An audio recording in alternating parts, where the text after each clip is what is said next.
Hello viewers, இன்னைக்கு இந்த வீடியோவில் நம்ம ஓணம்க்கு எப்படிலாம் ஸ்டைல் பண்ணலான்றதை பார்க்கலாம். ஃபஸ்ட்டு வந்து ஒரு ட்ரெடிஷ்னல் லுக். அதுக்கு ஒரு கேரளா சாரியும் பட்டு வேஷ்டியோட துண்டும் தான் நான் எடுத்திருக்கேன். அதுக்கு மேட்ச் பண்ணுற மாதிரி contrast dark green blouse and அதுக்கு மேட்சிங்காக ஆரம் செட் அண்ட் பேங்கிள்ஸ் யூஸ் பண்ணேன். அந்த தோத்தியோட டவலை எடுத்து தான் வந்து நான் பல்லு அண்ட் செஸ்ட் ப்ளீட்ஸ் அரேஞ்ச் பண்ணியிருந்தேன். கேரளா சாரியை வந்து முண்டு மாதிரி ட்ரேப் பண்ணியிருந்தேன். அண்ட் மல்லிப்பூ அண்ட் சந்தனம் வந்து ஒரு கேரளா டச்சுக்காக யூஸ் பண்ணியிருந்தேன். ஸோ எனக்கு பர்சனலாக அந்த லுக் ரொம்ப பிடிச்சிருந்தது. அடுத்து வந்து ஒரு கேஷுவல் லுக். அதுக்கு ஒரு டிஷ்யூ ஃப்ளோரல் பிரிண்ட்ஸ் இருக்கா மாதிரி எடுத்திருந்தேன். ஸோ ஓணம்னாலே ஃப்ளவர்ஸ். அதை வந்து நான் ஒரு சிம்பிள் நெக் பீஸ் அண்ட் ஸ்டட்டோட மேட்ச் பண்ணிவிட்டு ஒரு கோல்ட் பேங்கிள்ஸ் மட்டும் யூஸ் பண்ணியிருந்தேன்.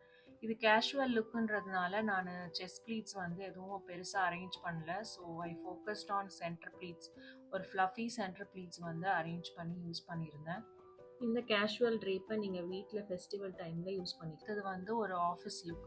இதுக்கு வந்து நான் நிறைய பிரிண்ட்ஸ் அண்ட் பேட்டர்ன்ஸ் இல்லாமல் ஒரு பிளெயின் சாரியாக இருந்தால் நல்லா இருக்குங்கிறதுக்காக ஒரு sandal sari with pink and green border இருக்க மாதிரி எடுத்து centre pleats and chest pleats எல்லாமே கம்ப்ளீட்டாக அரேஞ்ச் பண்ணி பின் பண்ணியிருந்தேன். ஸோ அது ஒரு கம்ஃபர்டபுளாக இருக்கும் ஒர்க்குக்காக. அதுக்கு வந்து ஒரு simple pendant set and earrings போட்டு வாட்ச் போட்டிருந்தேன். ஸோ அது வந்து ஆஃபீஸ்க்கு ஒரு எலிகென்ட் லுக்கை தருங்கிறதுக்காக. தேங்க்யூ ஃபார் வாட்சிங் the video. Two subscribe my YouTube channel and share your comments in the comment section.